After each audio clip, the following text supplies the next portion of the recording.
Thanks for joining St. George News at 8. I'm Scott Beadle. The celebration took to the streets for Pioneer Day.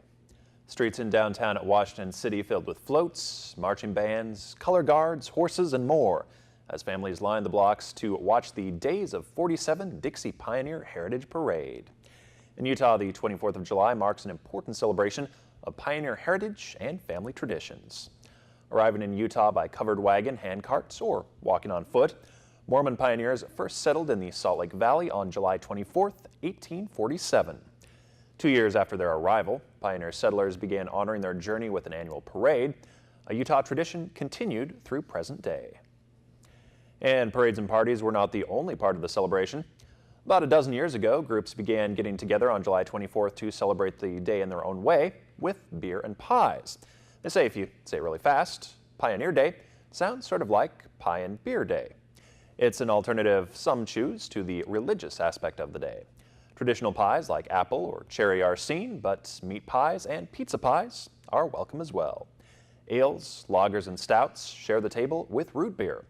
All are welcome to celebrate Pie and Beer Day, and you don't need alcohol to enjoy the party. Help is needed to save lives. The American Red Cross issued an emergency call for blood and platelet donations in early July. But despite the thousands of people who have responded, there continues to be a critical summer blood shortage. Eligible donors of all types are urgently needed. Nearly 61,000 fewer blood donations than needed were given through the Red Cross in May and June, prompting the emergency call for donations in early July. However, blood products are still being distributed as fast as donations are coming in, so more donations are needed. As a special thank you, those who come out to give blood or platelets with the Red Cross, starting Wednesday and going through the end of August, will get a $5 Target e-gift cards. Two former leaders of an isolated polygamous community in Canada were convicted Monday of practicing polygamy after a decades-long legal fight. This sets up another potential court battle over the constitutionality of Canada's polygamy laws. Winston Blackmore and James Oler were found guilty by British Columbia Supreme Court Justice Sherry Ann Donegan, who said the evidence was clear that Blackmore was married to 25 women at the same time and that Oler was married to 5 women in the tiny community of Bountiful. Blackmore never denied having the wives as part of his religious beliefs that call for celestial marriages. His lawyer has already said that Blackmore would challenge the constitutionality of Canada's polygamy laws if his clients were found guilty. Health officials are still looking for the source of an outbreak of E. coli infections among residents of Hilldale, which now stands at 12 confirmed cases. An online survey has been issued to area residents to seek out any more possible cases. Officials say they have been testing the water, and it has consistently come back clean.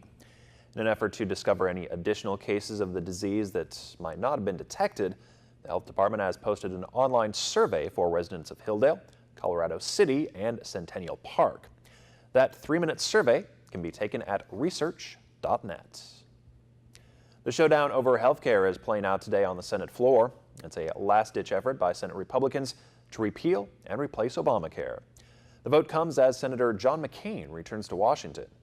Megan Hughes has all the details. Arizona Senator John McCain getting a bipartisan hero's welcome from his colleagues in the U.S. Senate. His return a week after revealing that he's fighting brain cancer. Back in time to cast his vote determining the fate of Obamacare. Mr. McCain, aye. The Senate ultimately deciding to move forward, with Vice President Mike Pence casting the tie-breaking vote. They now move on to debate the repeal and possible replacement of President Obama's signature health care law. The most recent ABC Washington Post poll shows Americans prefer Obamacare to a GOP replacement 2-1. All we've managed to do is make more popular a policy that wasn't very popular when we started trying to get rid of it. Protesters against repeal making their voices heard around the Capitol and even on the Senate floor. A vote in favor of the motion to proceed will mean deep cuts to Medicaid, maybe even deeper than in the House bill. It will mean people with pre-existing conditions will be left high and dry. President Trump meeting with the Lebanese prime minister today, but keeping a close eye on that key vote on his biggest campaign promise. And now we move forward towards truly great health care for the American people. We look forward to that. This was a big step. There are still a lot of uncertainties as to what a final measure might look like. Senator McConnell has indicated he's open to exploring amendments and that it will all play out on the Senate floor. Chief Meteorologist Chris Summers has your Southern Utah forecast coming up right after this.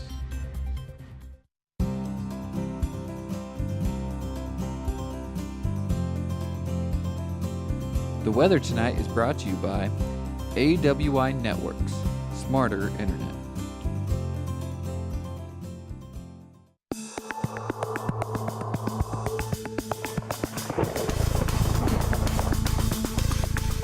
And welcome back, everyone. A good Tuesday evening, too. A lot of clouds out there today, a lot of rain, too. That really did a number on our temperatures here late this afternoon. Our highs only reaching the upper 70s in St. George. You had to double check that number, make sure it wasn't supposed to be 97, but no, it was 79 degrees, our high temperature for today.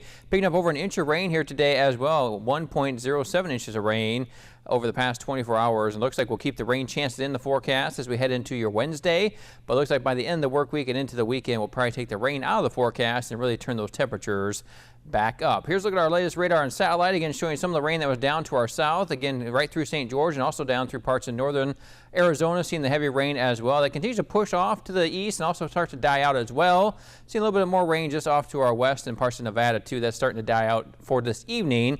But it looks like it could re-energize this as we head into tomorrow, bringing another chance for some showers and thunderstorms back into our area. Here's a look at our high temperatures today. Hard to believe we stayed in the 70s here today, but a very almost all the entire area except for Vegas at 92.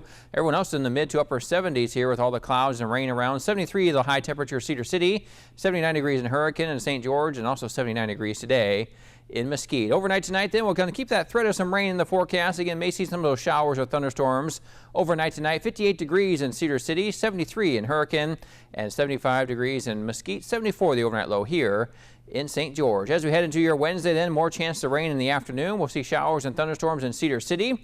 High temperature reaching about 82 degrees. Southwest winds around 9 to 10 miles per hour. And as we go through the day on our Wednesday, keep that chance of some rain in our forecast once again. Should get back in the low 90s, but again, a lot of clouds around. May hold our temperatures back a little bit here, and depending on how much rain we get, may keep those temperatures back a little bit as well. But southwest winds continuing at about 5 to 10 miles per hour. What else can we expect to see? Well, more sunshine as we head into your Thursday. That's when we'll start to see those temperatures turn back up, though, probably close to the upper 90s or at least mid 90s.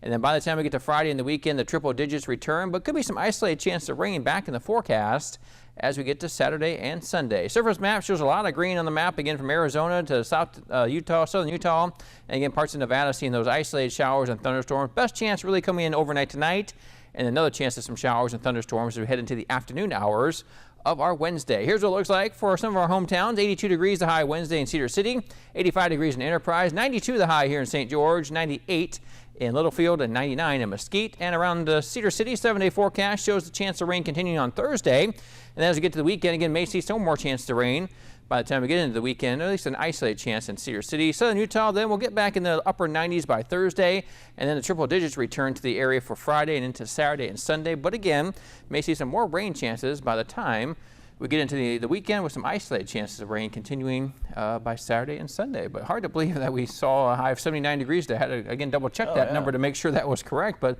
that's what officially it said. Nice break from those. This is a nice break. It had a lot of rain around too, over an inch of rain too. All came in this 24-hour period too. But looks like we'll see that chance of rain continue for your Wednesday. All right, thanks, Chris. We'll be right back.